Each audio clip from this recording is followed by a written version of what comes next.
Di depan kita, gerbang Ramadan sebentar lagi akan datang. Apakah kita termasuk orang yang sudah menyiapkan diri menyambut Ramadan tersebut dengan baik atau tidak? Itu saja permasalahannya. Di depan kita, bazar pahala Allah buka, diskon pahala yang Allah berikan kepada kaum muslimin di bulan Ramadan. Penglipat gandaan pahala amalan yang sedikit tetapi berlipat ganda, pengampunan dari Allah Subhanahu wa taala itu ada di Ramadan.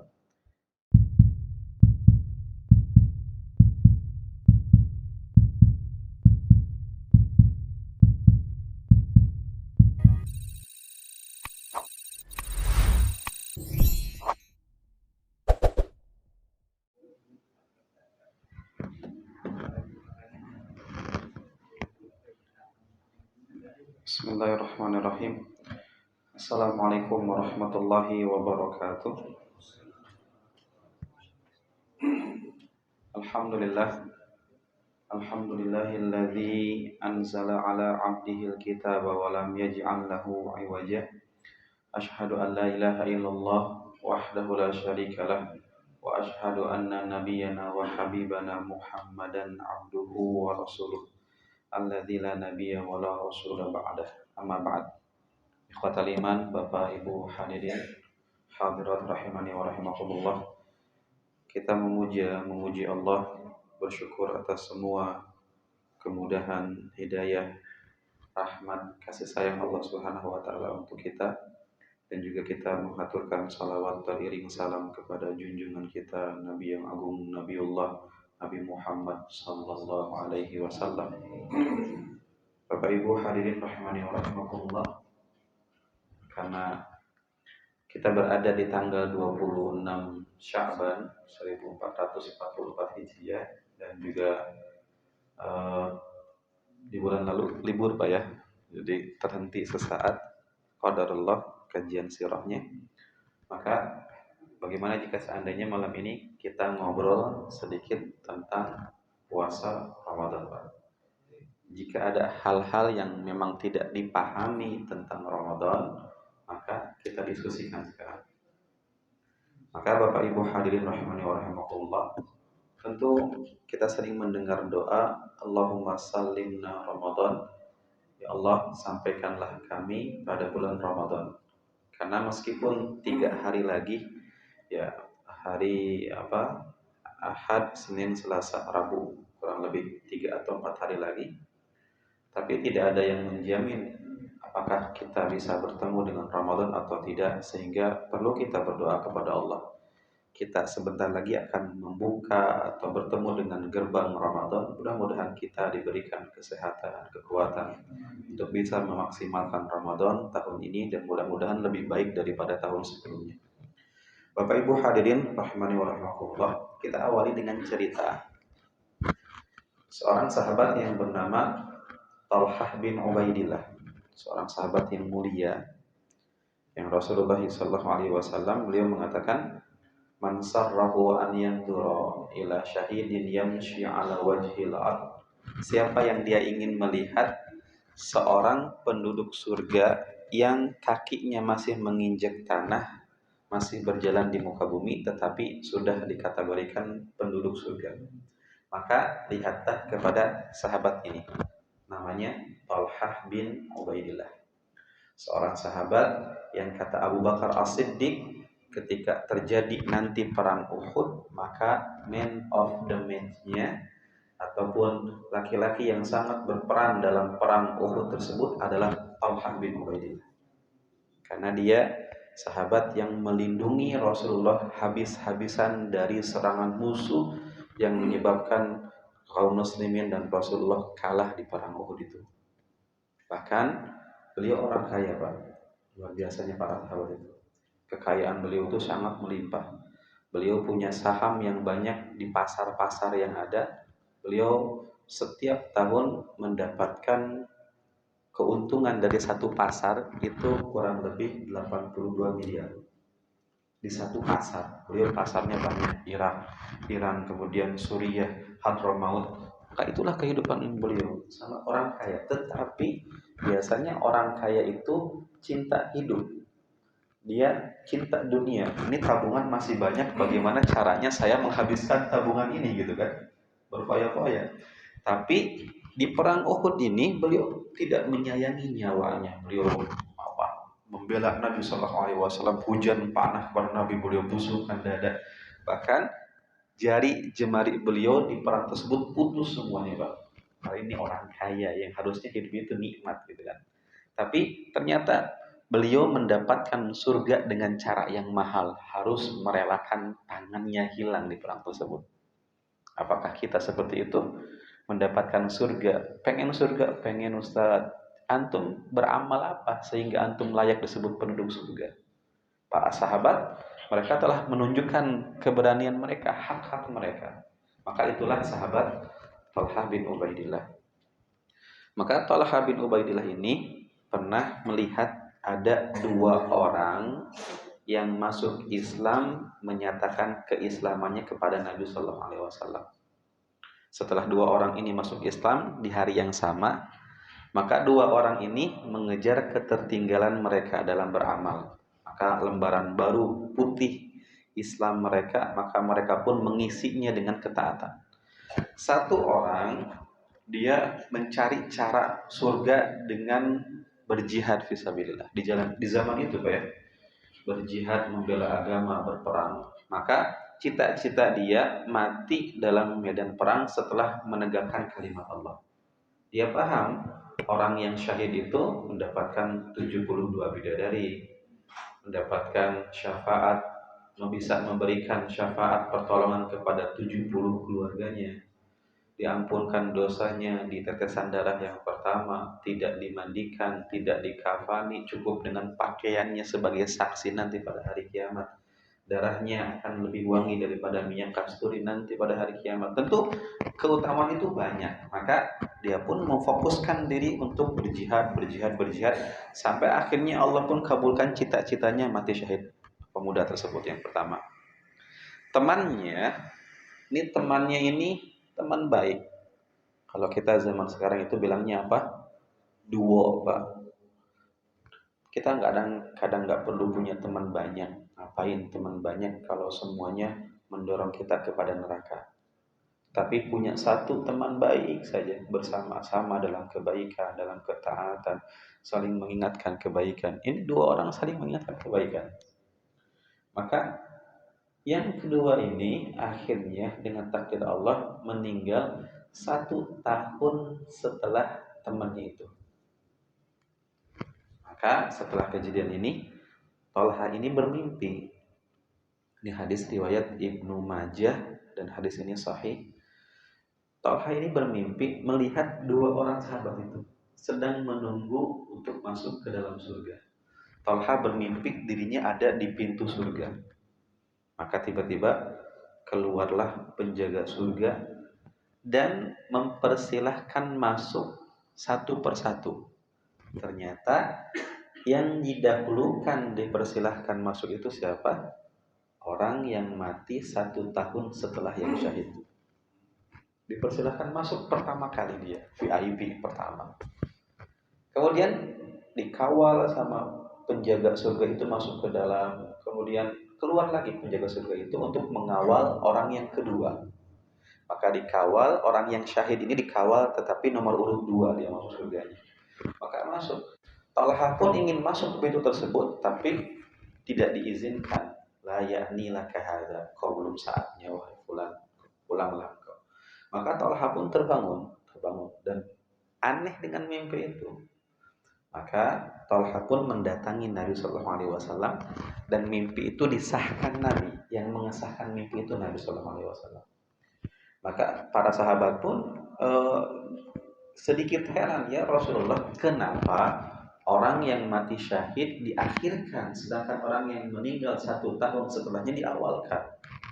Kata Nabi Sallallahu Alaihi Wasallam, mimma ta'jabuna an dzalik. Kenapa kalian merasa heran?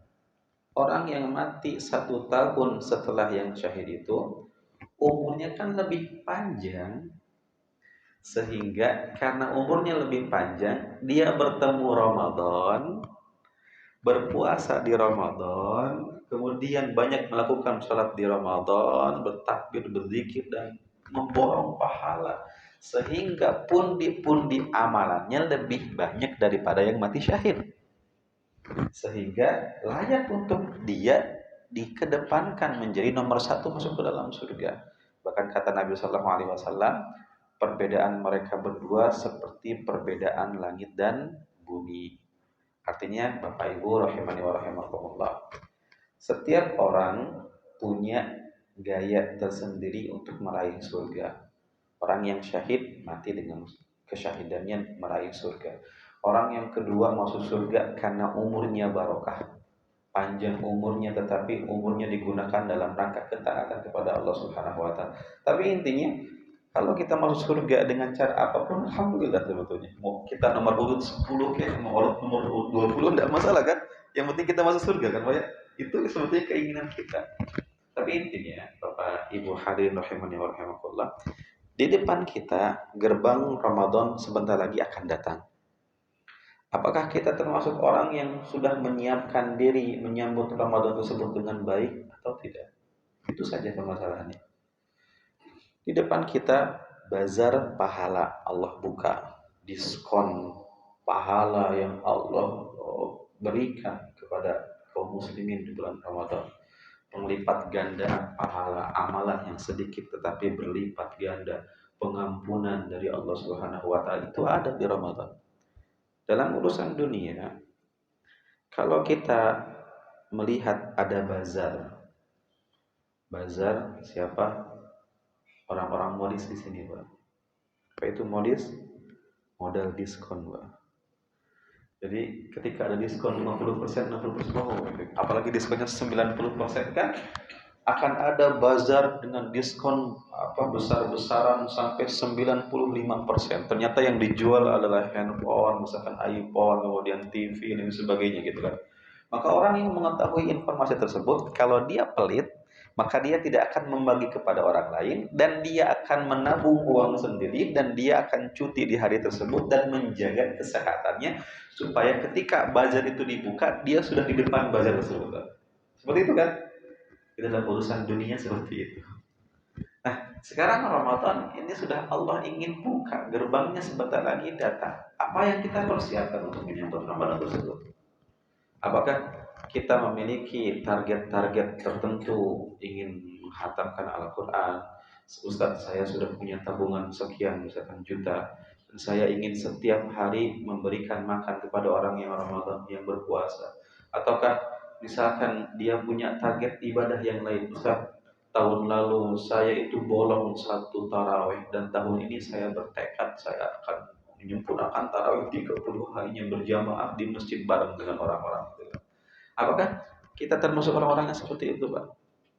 Apakah kita termasuk orang yang memang berbahagia menyambut Ramadan sebagaimana kata Nabi sallallahu alaihi wasallam, "Idza ja'akum syahrul Ramadan", apabila telah datang kepada kalian bulan Ramadan. Apa itu Ramadan? Syahrul mubarak, bulan yang diberkahi. Kenapa diberkahi? Futihat abwabul jannah, dibuka pintu surga, wa ughliqat abwabun nar, ditutup pintu neraka, wa sufidatis syayatin, dan juga dibelenggu, diikat setan oleh Allah pada bulan Ramadan.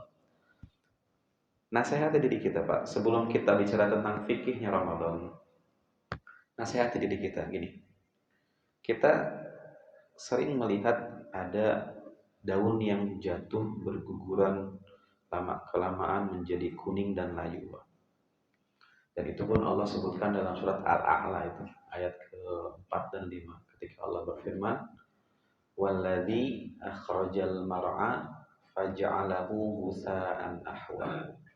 Allah lah zat yang menumbuhkan tumbuhan, dan Allah pun yang menjadikan tumbuhan tersebut menjadi hitam, menjadi kering kehitam-hitaman. Kita lihat ada daun yang jatuh, ada pohon yang tumbang. Sebetulnya itu pelajaran bagi kita. Apa pelajarannya? Segala sesuatu itu memiliki masanya masing-masing. Besi-besi yang kokoh, yang kuat itu lama kelamaan akan roboh juga. Yang tadinya kulitnya kencang, lama kelamaan akan menjadi keriput. Yang tadi rambutnya hitam, lama-kelamaan akan menjadi putih. Yang tadi di masa mudanya, gunung kuda lautan ku seberangi, barbel banyak ku angkat, masa tuanya pegang gelas saja gemeteran. Akan ada masa-masa seperti itu, akan habis usia kita. Berapa tahun yang Allah siapkan untuk kita? 60 tahun. Kita jadikan pelajaran bahwa masa-masa keemasan kita itu akan berakhir. Suatu saat kita akan kembali kepada Allah. Orang banting tulang, peras keringat, cari harta mati-matian. Oke, dia dapatkan harta itu. Dia nikmati harta tersebut. Dia punya kekayaan triliunan rupiah, crazy rich, kemana-mana pakai jet pribadi, makan di restoran mahal, ataupun punya chef pribadi, pakaian branded dari atas sampai bawah, outfitnya puluhan juta. Oke, dia dapatkan dunia itu. Sampai kapan dia mendapatkan itu? Segala sesuatunya akan dia tinggalkan di belakang. Dan orang yang cerdas memahami bahagia dunia, akhirat tak paham itu. Ente menikmati itu silahkan, masing-masing silahkan. Maka jadikan umur kita yang layu ini menjadi abadi. Dengan cara apa? Beramal soleh. Imam An-Nawawi misalnya, Imam Ibnu Hajar Al-Asqalani sudah meninggal ratusan tahun yang lalu, tapi umurnya abadi nggak sekarang? Kenapa abadi? Karya-karyanya mengalir pahalanya untuk beliau. Kita mati, diingat siapa kita? Ya, kita mati diingat siapa? Gak ada yang ingat kita. Mungkin anak istri nangisin kematian kita. Sebulan, 2 bulan, setahun masih ingat, 2 tahun, 3 tahun, 5 tahun. Udah mereka lupa. Maka pahamilah Ramadan di depan kita. Maka beramallah sebanyak-banyaknya di bulan itu. Kalau bisa, alirkan pahala yang bisa kita lakukan di Ramadan. Sebelum Ramadan orang susah untuk beramal, tapi di Ramadan orang mudah untuk beramal. Coba aja rasakan. Karena kenapa? Efek dari setan itu dibelenggu oleh Allah, ruang geraknya dipersempit. Orang yang jarang baca Al-Quran di Ramadan tiba-tiba ngelus Al-Quran lagi dari debu itu dibaca lagi.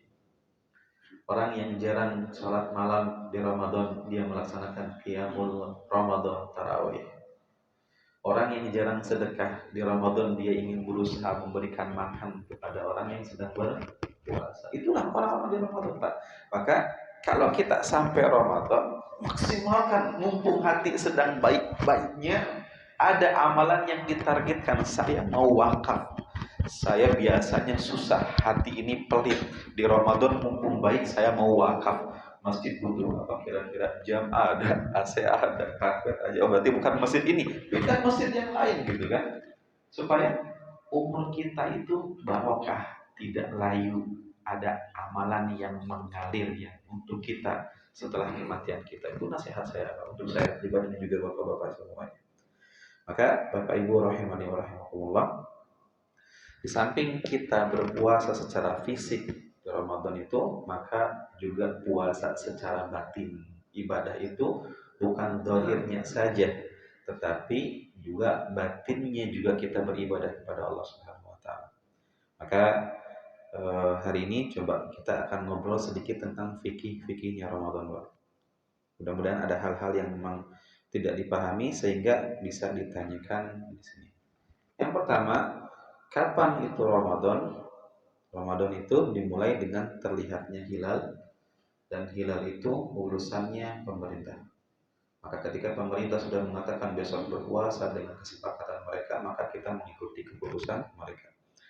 Jika ada satu orang melihat hilal dan melaporkan kepada pemerintah dan pemerintah tidak mengakui hilalnya, maka pemerintah punya hak untuk tidak mengakui itu.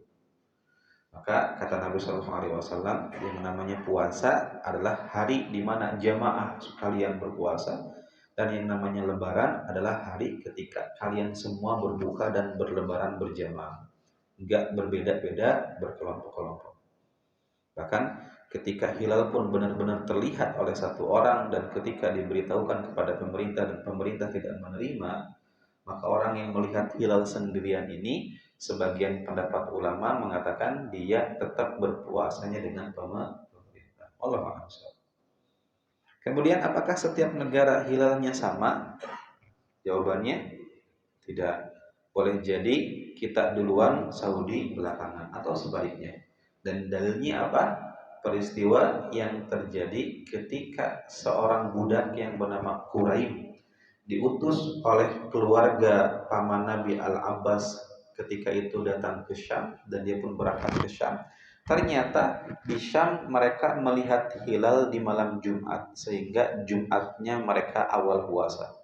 Ketika balik ke Madinah, ngobrol dengan Ibnu Abbas, "Wahai Quraib, kapan kalian berpuasa di Syam?" Kata Quraib, "Malam Jumat, hari Jumatnya." Adapun kami penduduk Madinah melihat hilal di malam Sabtu, sehingga kami pun berpuasanya di Sabtu. Kata Quraib, "Kenapa kita tidak mempersatukan persamaan berpuasa dengan satu pemerintahan yang di sana di Syam?" Kata Ibnu Abbas, "Beginilah yang diperintahkan Nabi Shallallahu Alaihi Wasallam. Hilal setiap negara itu berbeda-beda. Jadi jangan menyamakan, karena kita melihat hilal di negeri kita masing-masing."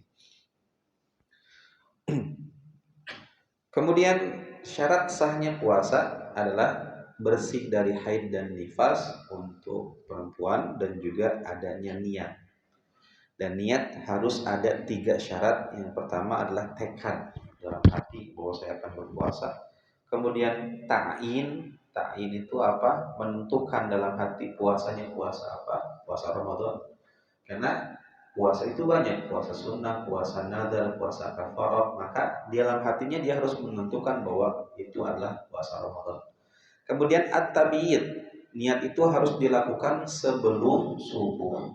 Kalau ada orang niat setelah subuh, maka tidak dianggap sedang berpuasa. Puasanya tidak sah. Dipahami Pak ya? Dan apakah niat harus dilakukan setiap malam? Jawabannya iya, setiap malam. Tidak boleh dipaketin di awal Ramadan, ya Allah, nawaitu sauma li hadzal syahr kullahu misalkan. Saya berpuasa untuk Ramadan semuanya misalkan. Tidak bisa, karena dalilnya apa? Dalilnya kalau ada orang batal puasa di hari ke-10, maka yang dia qada adalah hari tersebut. Seakan-akan Ramadan itu ibadah yang terpisah satu persatu. Kalau ada orang misalkan batal di hari 10 dan Ramadan itu ibadah paketan, berarti dia harus mengulangi dari hari yang pertama gitu kan. Ternyata nggak seperti itu. Masalah niat kembali kepada mazhab masing-masing Pak. Karena mazhab Syafi'i menganjurkan untuk melafazkan niat. Di mazhab yang lain tidak dianjurkan untuk melafazkan niat, tapi seluruh mazhab sepakat yang namanya niat itu ada di dalam hati. Bahkan mazhab Syafi'i pun tidak menyalahkan orang yang tidak melafazkan niat. Karena niat itu ada di dalam hati. Cuma untuk memperkuat apa yang ada dalam hati, salah satu mazhab Syafi'i, murid-murid Imam Syafi'i menganjurkan untuk dilafadzkan. Nah, kemudian masuk kepada sunnah-sunnah puasa. Sunnah atau adab puasa yang pertama, rutinkan sahur. Ya, kadang orang sahur di setengah awal Ramadan saja, di ujungnya karena merasa sudah terbiasa dan kuat, mereka pun enggan untuk sahur. Jangan seperti itu. Tetap kita sahur, karena dalam sahur itu ada keberkahan, juga ada pahala kita menyelisihi ahli kitab. Gitu. Ada keberkahan doa di sana, kemudian juga menyelisihi ahli kitab di sana. Maka raihlah pahala-pahala itu, Pak. Kemudian sunnahnya sahur itu diakhirkan. Jangan sahur itu misalnya subuh misalkan jam setengah 5, maka sahurnya jam 3 misalnya. Terlalu jauh tuh. Sunnahnya gak seperti itu. Kalau misalkan azan setengah 5, maka sahurnya itu jam 4. Tapi jam 4 itu dengan syarat makanan sudah siap. Kalau jam 4 baru bangun, baru masak, ya telat itu. Karena Nabi Shallallahu Alaihi Wasallam para sahabat ketika ditanya berapa jarak antara sahur dan juga adzannya Nabi Shallallahu Alaihi Wasallam, kata para sahabat, qadra khamsina ayat, yaitu ukuran orang membaca 50 ayat, Pak. Orang baca 50 ayat berapa menit ya? Mungkin 25 menitan, setengah jam mungkin. Kalau beda kalau yang ayatnya itu ayat pendek misalnya. Amma yatasaalun itu 40 ayat itu. Dibaca cuma 5 menit doang itu, Pak. Maka bukan ayat itu, ayat pertengahan setengah jam kurang lebih. Karena setelah dia makan, dia siap-siap bentar lagi azan subuh, nggak nunggu lama. Orang nunggu lama tidur lagi, sahur sih sahur, subuhnya bablas, Pak. Gimana itu? Mengedepankan yang sunnah sedangkan wajibnya dia tinggalkan. Alhamdulillah. Kemudian selanjutnya menyegerakan berbuka. Jadi ketika sudah masuk waktu azan maghrib harus menyegerakan berbuka. Muadzin yang menjadi peran penting untuk mengabarkan azan kepada masyarakat, muadzin juga harus membuka dulu, Pak. Nah, maka ketika masuk muadzin langsung ambil kurma satu, bismillah, makan, terus minum, setelah itu azan dia, Pak. Gitu. Jangan sampai dia pun saya mah nanti azan dulu misalkan. Jangan, buka dulu. Dan juga maksud dari menyegerakan berbuka itu apa? Menyegerakan membatalkan, bukan menyegerakan makan berat. Karena di depannya sudah banyak makanan, sudah kata Ustaz harus menyegerakan berbuka. Dia pun makan dengan makan porsi banyak, maghrib pun dia lewat misalnya, enggak seperti itu. Maksudnya disegerakan membatalkan puasanya. Karena kata Nabi Sallallahu Alaihi Wasallam, la yazalun nasu bi khairin ma ajjalu al-fitr. Jadi manusia itu akan selalu ada dalam kebaikan selama mereka tetap merutinkan menyegerakan berbuka. Maka jangan di akhir-akhirkan. Kemudian selanjutnya sunnah buka puasa dengan kurma muda. Kalau tidak ada kurma muda maka kurma kering. Kalau tidak ada kurma kering maka beralih kepada air putih. Ustaz, kita kan orang Indonesia. Nabi kan orang Arab. Nabi orang Arab ya maklum makanannya kurma. Kita orang Indonesia ya makanan kita gorengan loh Ustaz. Gorengan is always the best gitu kan.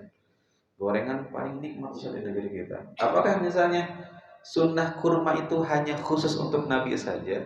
Tidak. Jawabannya ketika Nabi sudah menetapkan itu untuk umatnya, maka itu pun menjadi sunnah untuk semua umatnya Rasulullah SAW.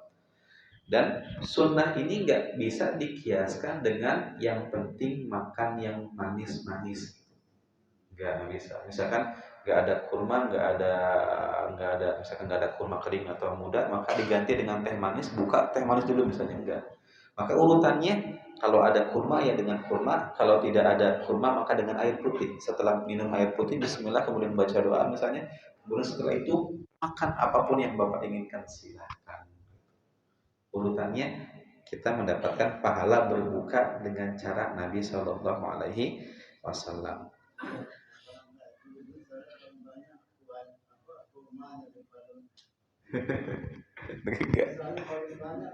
Betul, yang terjadi ya di masyarakat kita, kurma kita siapkan 3 piring, gorengan misalkan 7 piring, tetap yang diserbu itu gorengannya dulu, Bang. Untuk mengamankan supaya nggak habis, ya silakan ambil dulu gorengan 2, kurma dulu baru ini punya saya gorengannya Pak, jangan diambil begitu. Karena ketakutan mereka kalau kurma dulu gorengan keburu habis gitu kan. Maka sudah ya udah amankan dulu satu gorengan dan juga satu misalkan lemper atau tuh nasi apa itu luput itu apa namanya, lontong ya, lontong sudah amankan, lontong satu, gorengan satu, ya sudah, setelah itu ambil kurma, ini punya saya jangan diambil. Maka itulah sunnahnya Pak. Kemudian selanjutnya meninggalkan banyak maksiat. Nah inilah, orang puasa sih puasa, tapi ngabuburitnya pacaran misalnya. Orang sih puasa, ngabuburitnya nonton konser grup band Korea misalnya. Artinya pembatal puasa itu 2. Ada pembatal fisik puasa, ada pembatal pahala puasa. Mungkin fisiknya dia masih menahan makan dan minum, tapi pahalanya itu bocor habis itu. Banyak melakukan maksiat, matanya nggak dijaga, bibirnya nggak dijaga, gibah sana gibah sini, bohong sana bohong sini, bersaksi palsu, maka pahalanya itu hilang. Kata Allah Subhanahu Wa Taala, Man lam yada qaula zur wal amala bihi, siapa yang dia tidak meninggalkan perkataan dusta, persaksian palsu dan juga perbuatan-perbuatan dosa lainnya, maka Allah tidak punya keperluan dari puasanya. Perkataan Rasulullah sallallahu alaihi wasallam. Bahkan ketika ada orang ngajak ribut sama kita pun harus bersabar, jangan melayani dan katakan inni shaim, saya sedang berpuasa Pak, maaf. Jangan ajak nafsu saya belum sedang puasa gitu kan. Nah, lanjutnya pembatal puasa. Yang pertama tentu makan dan minum dengan sengaja. Kalau makan minumnya tidak sengaja, maka puasanya masih sah. Biasanya orang yang seperti ini orang yang kaget di hari pertama biasanya. Dia jarang puasa di hari pertama puasa karena rutinitasnya sering ngemil, sering makan. Tiba-tiba dia nggak ingat sedang puasa Ramadan, maka dia pun makan gitu kan, ngemil gitu kan. Tiba-tiba ibunya bilang, "Nak, kamu puasa?" "Innalillahi astagfirullah, mas saya sedang puasa." Mama ngingetinnya sekarang, coba ngingetinnya kalau udah habis gitu kan. Ingetinnya kalau udah habis, ini permasalahannya udah makan tapi belum minum. Serat ini gimana ini gitu kan. Tapi intinya apa? Ketika dia sudah tahu, sudah ingat bahwa dirinya sedang berpuasa, maka harus menghentikan, bahkan yang di mulut pun harus dikeluarkan. Tapi kalau dia memang benar-benar lupa, maka itu rezeki dari Allah Subhanahu wa taala. Yang masuk itu rezeki dari Allah. Kemudian untuk orang-orang yang makan dan minum sengaja di siang hari Ramadan, Pak. Saya tanya ke Bapak nih. Yang seperti ini harus mengqadha atau tidak, Pak? Orang yang memang dia nggak puasa dari awal Ramadan, dia memang dalam puasa ya. Apakah yang seperti ini harus mengqadha atau tidak? Qadha nggak, Pak? Kita emosi Pak ya. Enak banget ente kodok kayak ada ujian susulan aja gitu. Kalau misalkan dia mengkodok berarti punya kesempatan untuk menutup dosanya gitu kan. Kalau pintu ujian susulannya itu ditutup sama Allah, ya ente salah, ente gak puasa, dosa-dosa ente lah.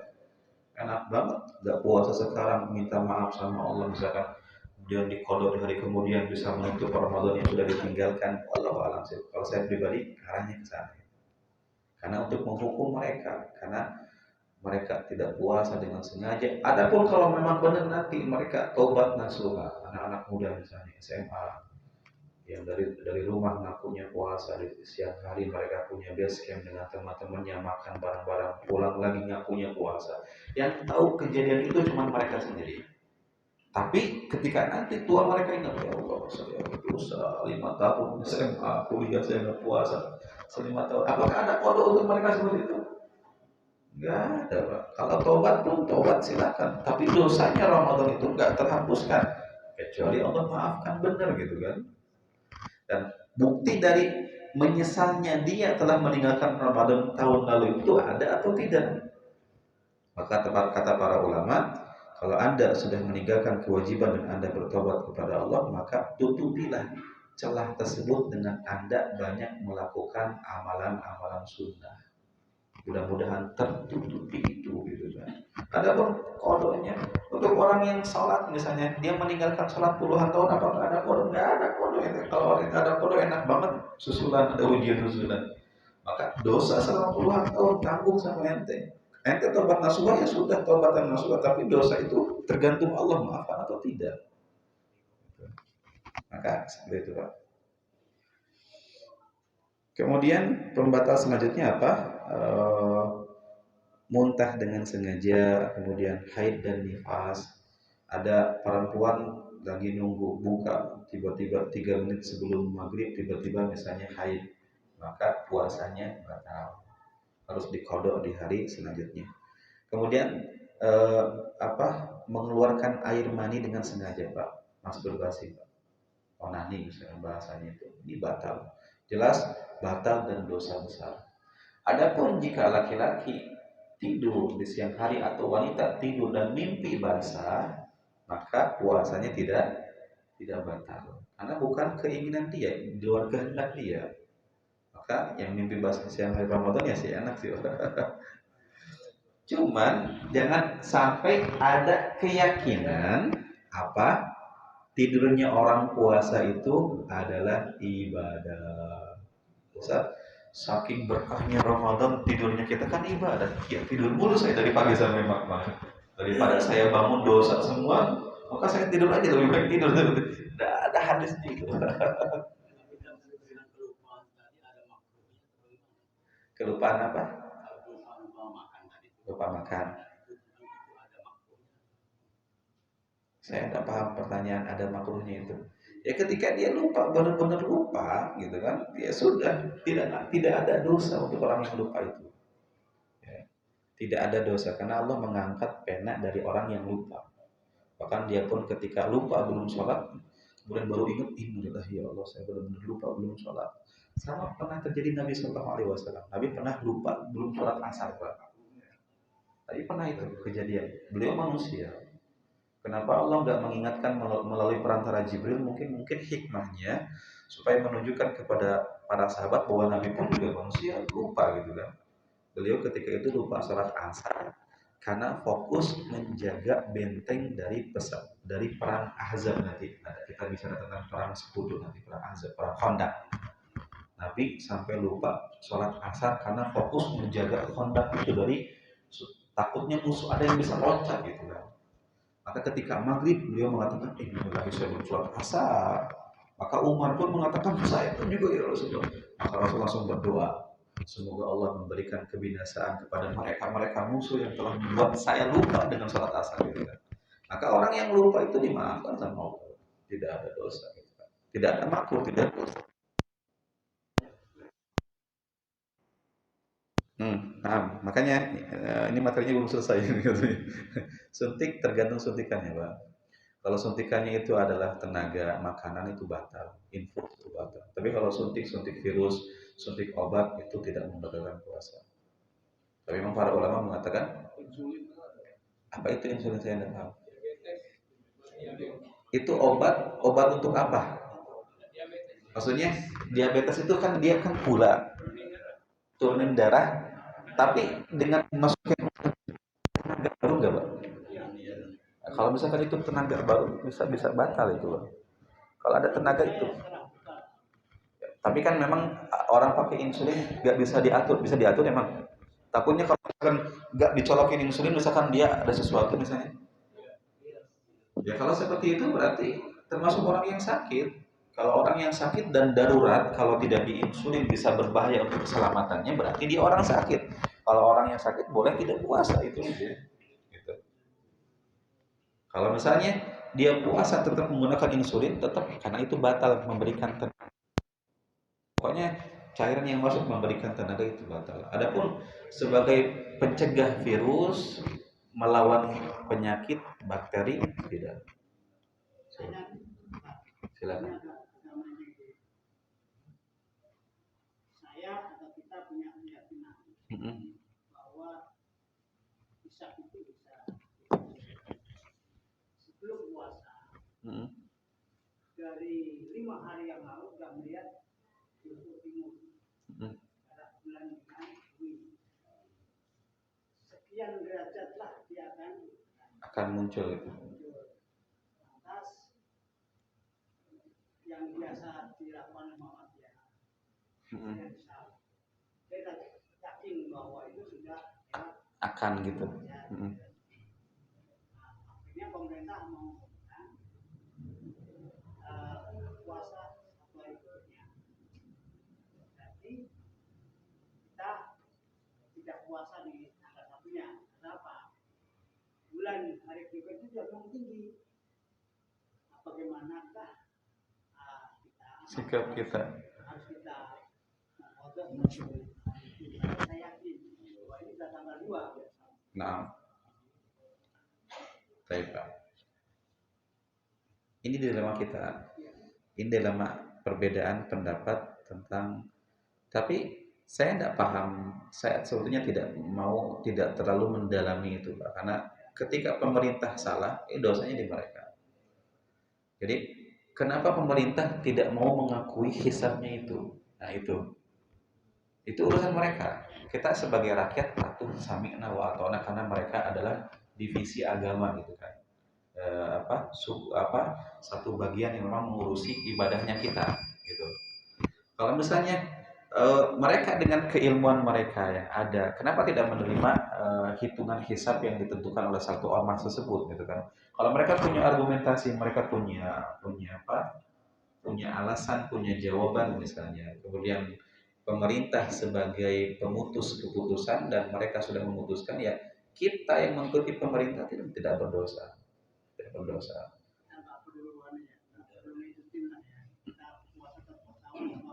uh, untuk kita yang melihat dan kita yakin, ya kita yakin itu tanggal 1 misalnya, ya para ulama mengatakan seperti Imam Abu Hanifah mengatakan apa, bagi orang yang dia melihat hilal dan yakin itu tanggal 1, sedangkan pemerintah tidak mengakui itu, artinya Nabi tidak mengakui itu, maka Abu Hanifah mengatakan dia boleh berpuasa di hari tersebut, tapi dengan syarat tidak menampakkannya ke masyarakat yang lain, supaya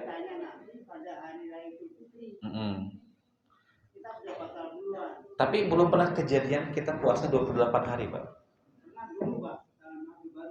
28 hari. 28 hari.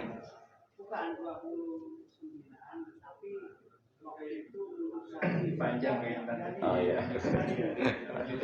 Tapi ya, ala kulihal itu adalah khilaf perbedaan pendapat para ulama. Tapi intinya sami'na wa ata'na lebih baik. Tapi intinya kalau misalkan hitungan itu 28 hari puasa, kita berarti ada yang salah, Pak. Nah, dan dalam hijriyah bulan itu paling minimal 29. Kalau misalkan pemerintah menentukan besok puasa, padahal puasa itu hari ini tanggal 2 gitu kan, ya. Kalau tanggal 2 misalkan. Kalau pemerintah ini salah, maka otomatis puasanya dia itu 28, Pak. Tapi kalau puasa dia masih 29, itu masih benar. Enggak, puasanya mundur, Pak. Tetap 29 bahkan 30. Nah, kita harus ibadah. Oh, Allah alam bisawab. Tapi intinya ada satu hadis Nabi Shallallahu Alaihi Wasallam, dia mengatakan as-saum, ini hadisnya, saya bacakan, as-saum yauma tasumun wal fitru yauma tuftirun. Yang namanya puasa adalah hari ketika kalian jamaah berpuasa, yang namanya lebaran adalah hari ketika kalian berjamaah lebaran. Kalau misalkan yang ini puasa yang satu enggak, berarti tidak masuk kepada hadis tersebut. Allah alam bisawab. Tapi zahirnya lebih aman memang mengikuti pemerintah saja. Seperti itu. Allah alam bisawab. Itu mungkin sedikit, masih banyak ini yang belum saya sampaikan. Wallahu a'lam bishawab. Ya, mudah-mudahan memberikan ilmu yang bermanfaat bagi kita. Kita akhiri. Subhanakallahumma wa bihamdika asyhadu an la ilaha illa anta astaghfiruka wa atubu ilaik. Assalamualaikum warahmatullahi wabarakatuh.